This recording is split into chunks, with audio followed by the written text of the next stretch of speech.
That's nice. Maureen, thank you so much for being with us here today. I am really excited to have this conversation with you and just to have you share your really beautiful story and share with everyone what it is that you do, because I think that everyone listening will really be interested. Thank you. Thank you so much for having me today, Heather. Well, I'm a conscious parenting coach. I often call myself a conscious life coach because I think most of the skills in parenting pertain to our life as well. We can use them as overall life skills. And I got into the field just a few years ago, but after I'd say a long period of time, my former career was speech language pathologist. And, I worked in children's hospitals and outpatient centers helping kids with speech and language. And then I took many years off to raise my own three children. And when I went back to work, I thought, what do I really want to do?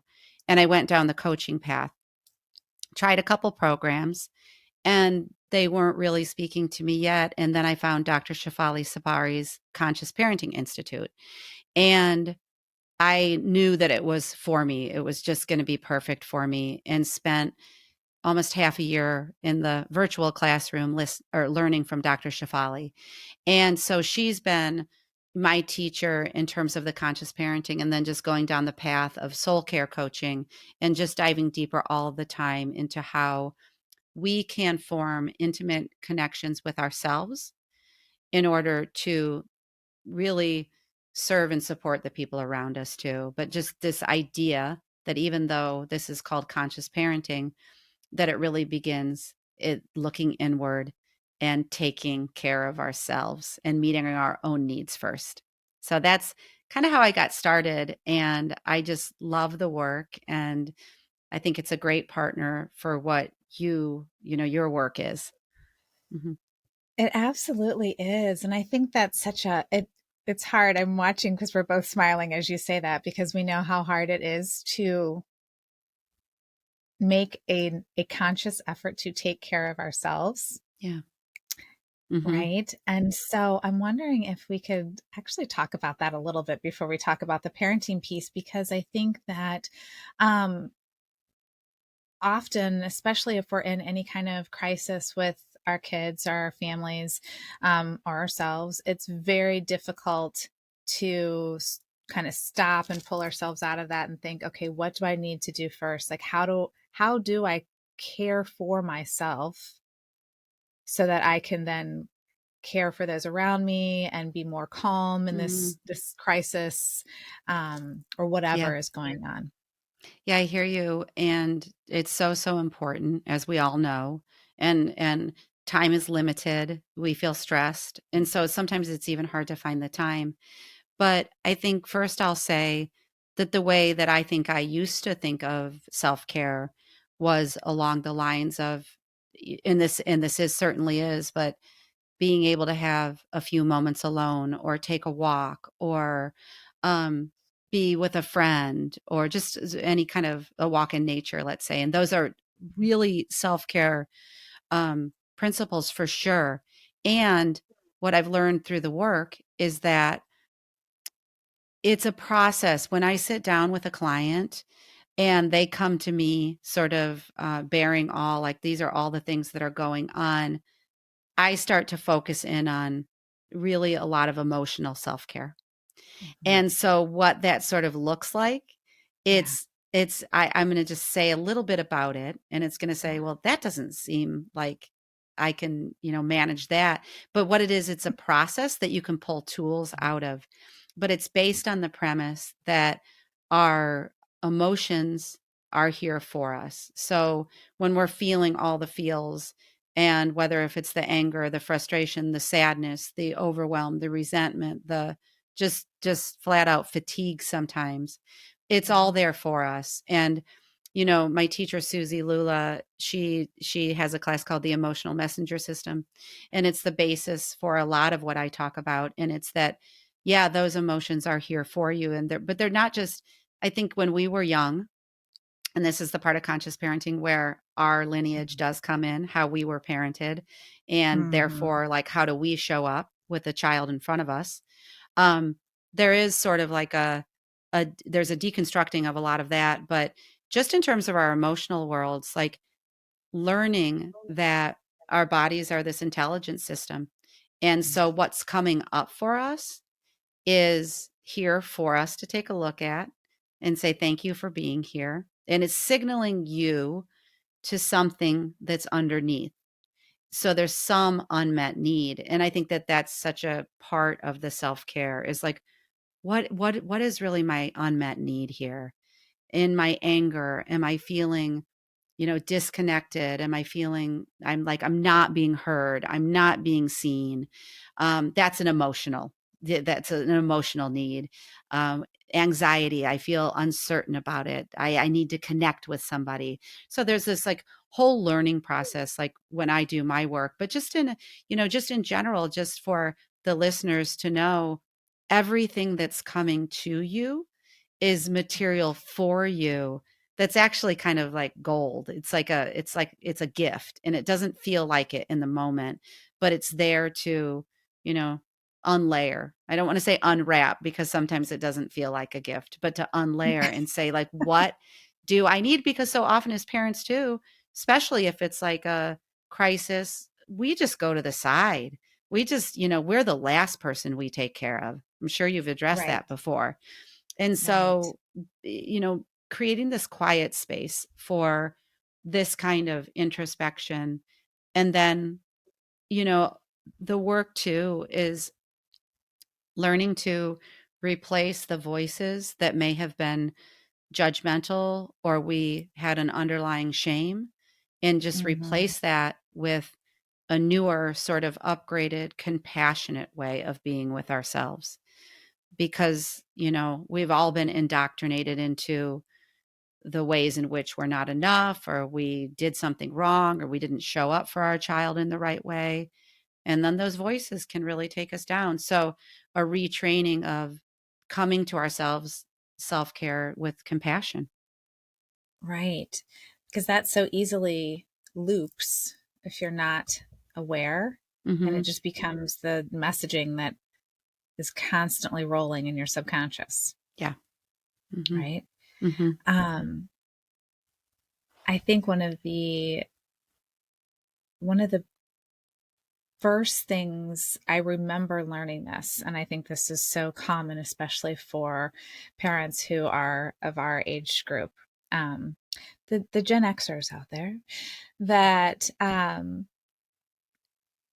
we were never taught to be self-aware, Right. to to to look inward for an answer, right? It was Hmm. always looking outside of us. There's got to be the answer out there. If even if we slowed down to do that, but oftentimes we didn't slow down for even that. So I think what I love so much about your work and about what you're talking about is this whole um it's such a great tool of being self-aware, of being Hmm. aware of your emotions and not being afraid of them, Yeah. because I think that's the other thing is that any emotion that is perceived to be a negative emotion like fear or anger or overwhelm is just go away, right? Like that's the instant, like I just don't want to feel that, so you don't feel it.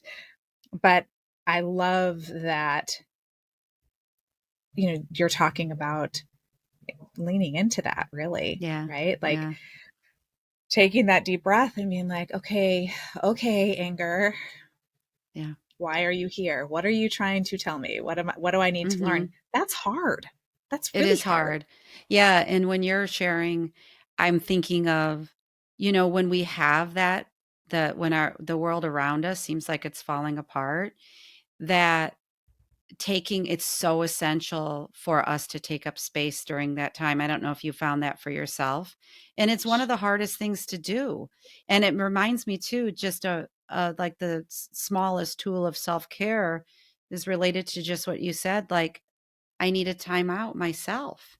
And Mhm. just to remove, if there's a situation that's escalating and it is calling to be diffused in some way, sometimes Mhm. walking away and saying, I need that, time to myself, and mom's going to, and you know what? A model self-care too, I think, if we can say we Right. need space for ourselves.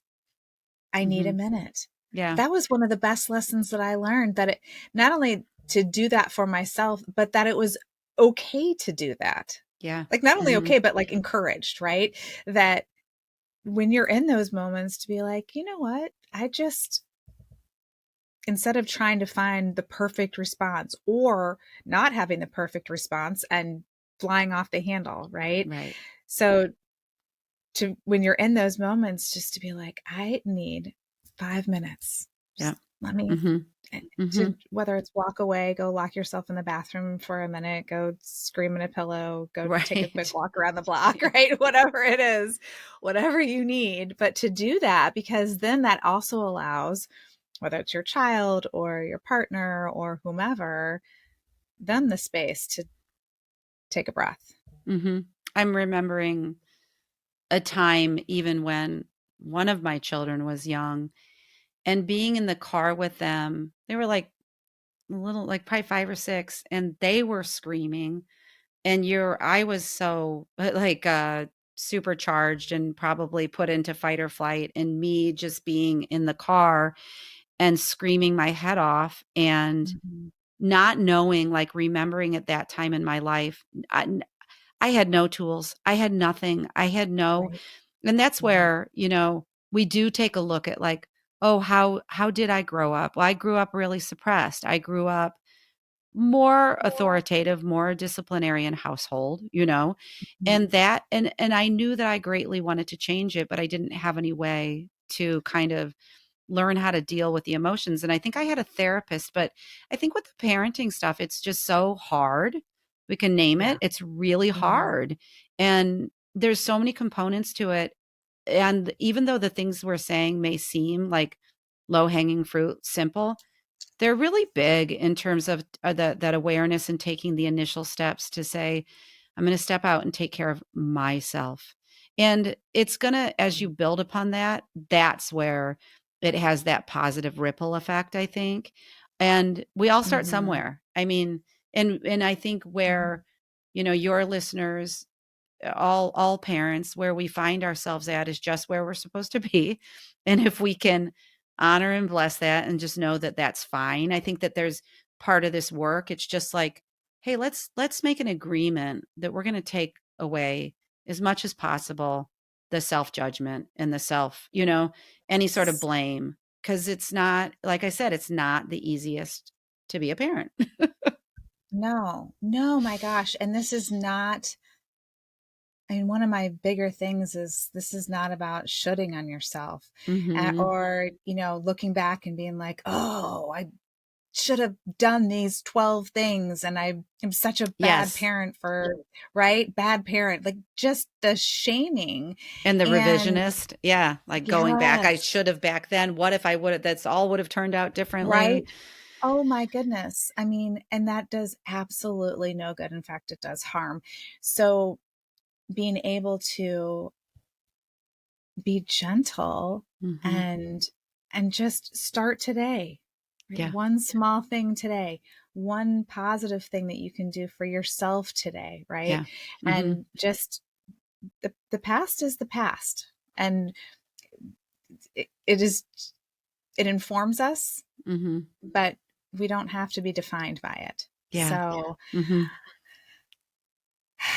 I think that that is just, it's, while it does seem like this is a small and simple thing, I also think it is hard, because when you do first step into the whole idea of being aware Mhm. of yourself and your needs, that's hard. It is. And I what's coming to mind too is that sometimes we have to put down the stories that we have. Yeah. And they can be the stories about how we show up as parents, and if we don't show up in a certain way, then they're not going to listen. Or sometimes we take a look at that. They might be stories about our child. Well, they've always been like this, or this is how they're showing up in the relationship. But I'm a big believer that when we get to the basics of w- we all want to be connected with our children. We all, that's at the basis. We all want that. They want that with us. And Yes. so, how can we kind of come together and meet in the middle so we both feel heard and we both Mhm. feel seen? But the underlying, really the biggest cornerstone of the conscious parenting is connection. And Right.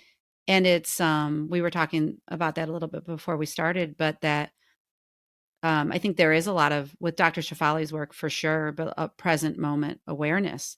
And it's not that like, Mhm. oh, you need to be a big meditator, you need to know exactly what that means or how to be in the present moment. However, it is calling us to be present and really like different kind of principles of conscious parenting around non-hierarchical. Most of us were cultured where the parent was the hierarchy, definitely the generation before that. And I think there was Mhm. in the ethers, there was a lot of like, oh, you can't be friends with your children. Like there's all these kind of things put on it. But I Right. mean, but does your child wanting to be connected to you, could that look Mhm. like being friends? Probably. And is that a bad thing? Probably not. So, but I was going to say too, and I know it's a nuts and bolts of your work is just like that child in front of you is their own sovereign being. They are in their unique spirit and I think at the end of the day, it's just we all want to be honored for who we truly are. And I think going down the conscious parenting and the work you're doing too, so parallel is the beauty of it is your child gets to, be exalted in the process, but so do you.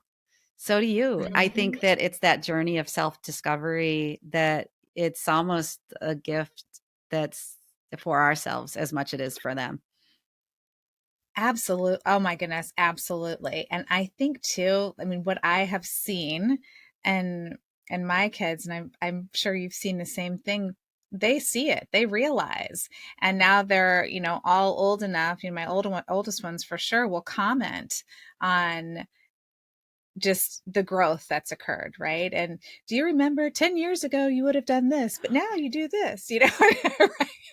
Yes. And that's humbling. And also it's awesome and humbling at the same time, right? But um it is such a the way that it shifts your relationship and that the connection into something that is so much more authentic. Mhm. And I think also gives you that permission, just both of you, to just be human, because I think a lot of what we've done to ourselves, and again, is something we've learned from prior generations, is that the parent is supposed to be perfect. We're not supposed to make mistakes. We're not, Yeah. here are all the list of rules for being a parent, right? Well, And says no one who? ever really taught us anything necessarily around parenting. So we're all, is all by modeling whatever we saw. And I just think that where we are in, this time in history, there's Mm-hmm. so much that's being called to let's go back and look at it. Is there a better way? Is there,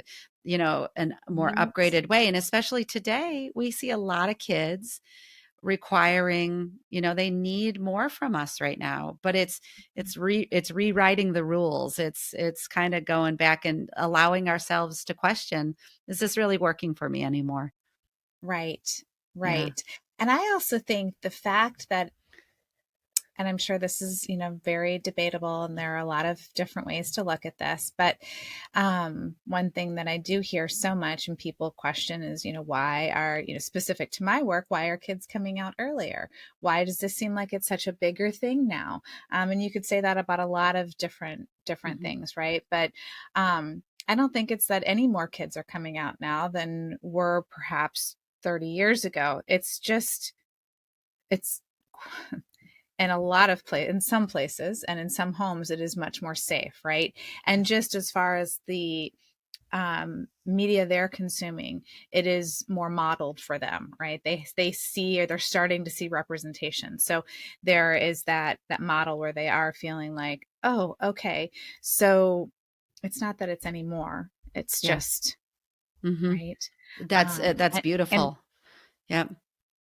it asks us, it gives us the option of, making that shift into parenting more consciously, of being more aware of this human being who is completely separate Mm, from mhm, us, right? mhm, We are mhm. here to like get them safely to flown, right? Yes, yes, and I don't know if you were speaking, I feel like you spoke to it in one of the podcasts, but this whole idea, and Dr. Shefali, she can just riff on this one, but that, we had a fantasy about what parenting was gonna be, and gosh, Mhm. maybe even childbirth, but certainly marriage, right?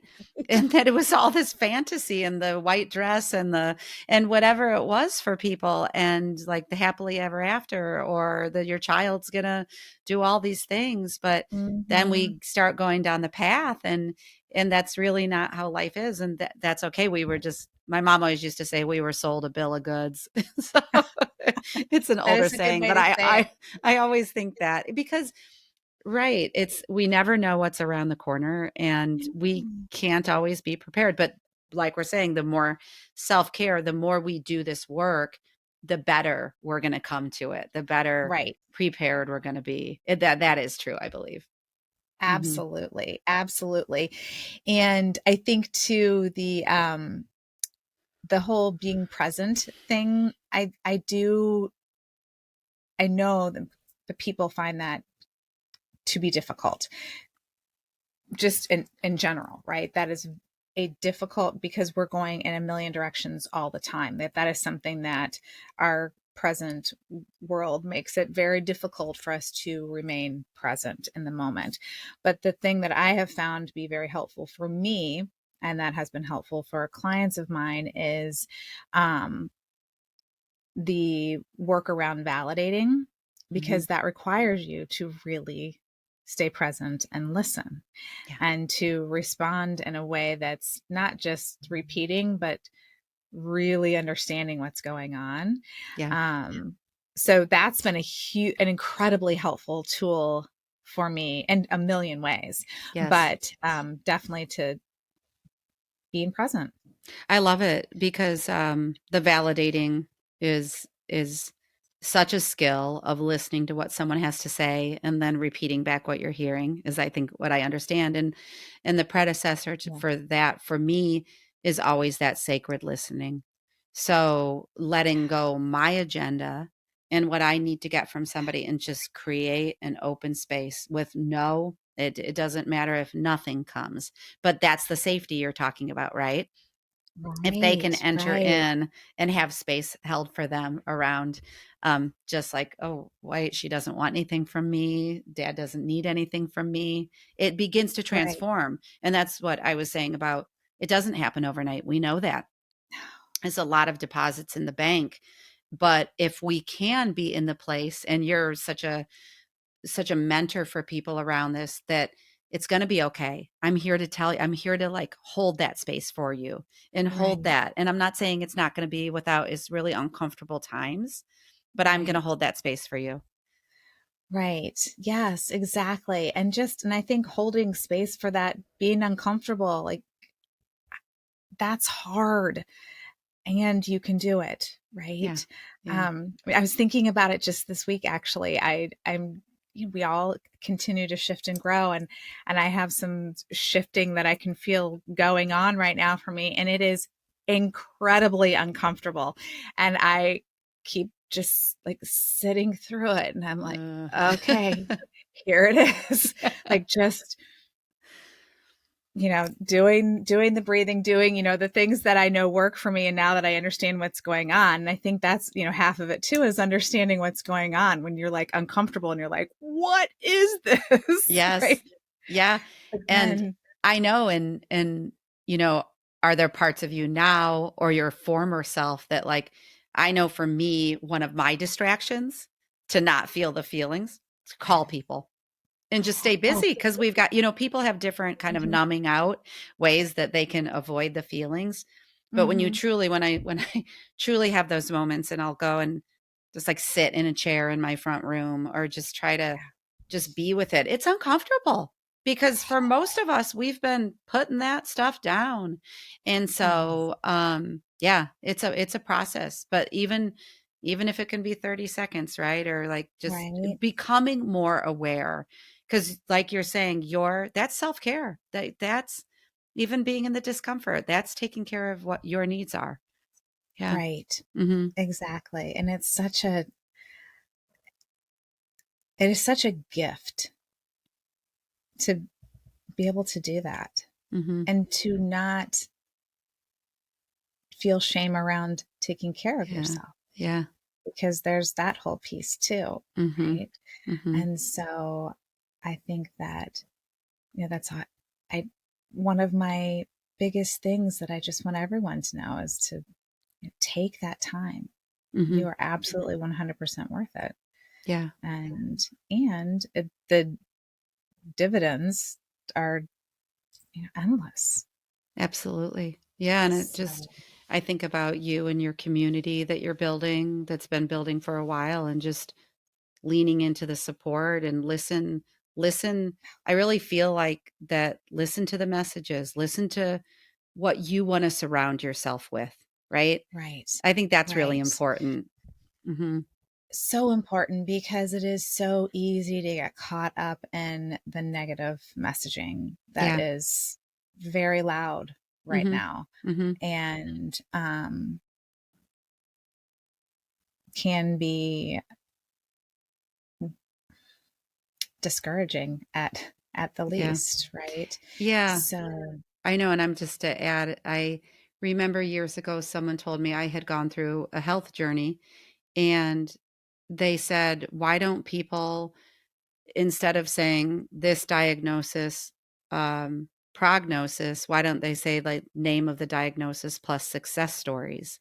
So it just reminded me of like, let's like almost where the first with a medical thing, it's always like, oh, what's the worst case scenario? And it's like, let's right, reach for the best case scenario. What could this look like? And I just always exactly, remember that, because that is, and I've seen others after me do that. And it's like, no, no, no, stay away from that. Just we want to find you the resources that are the most, resourceful, replenishing, nourishing, and that are just going to support you. exactly, Yeah. exactly. Yes, neither one of us want to be the WebMD of what we do. No. I No. still, my daughter is a big WebMD, and I'm like, stop going on there, because it literally will tell you the Same. 10 ways you're going to die from like pink eye or something. You know what I mean? Like, Oh yeah, I've don't got some do good it. ones too. Uh, Oh my goodness. So I would love to talk really quickly about really how people can, I know you're doing some just amazing things, first of all, with your podcast, and then second of all, with your business. And I would love for everyone to know how they can find you. yeah, thank you.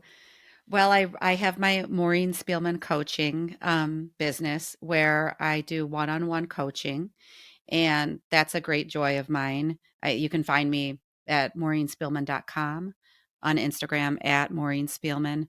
And yeah, you were an inspiration. You were one of the first people that came into my world. We didn't know each other at all when I Mm-hmm. thought about starting a podcast. It's called Mystical Sisterhood. Just began it in January. And if your listeners want to tap into that, it's the premise of it is joy, healing, and community. And so my vision is just pulling in a lot of different healers, intuitives, and courageous souls that are doing the work. And we've got a few, I think two in particular episodes on parenting so far.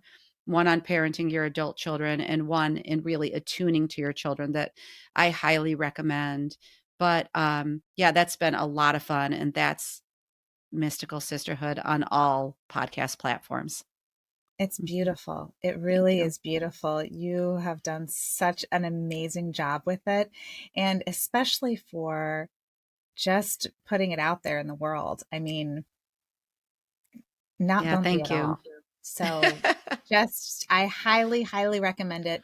And all of this information will be in my show notes and, out on social media and all of that. So Thank you. you will all be able to find Maureen, and just, oh, I do, as you add different podcasts to your playlist, definitely add Maureen's, because Mm, thank it's a you. good one.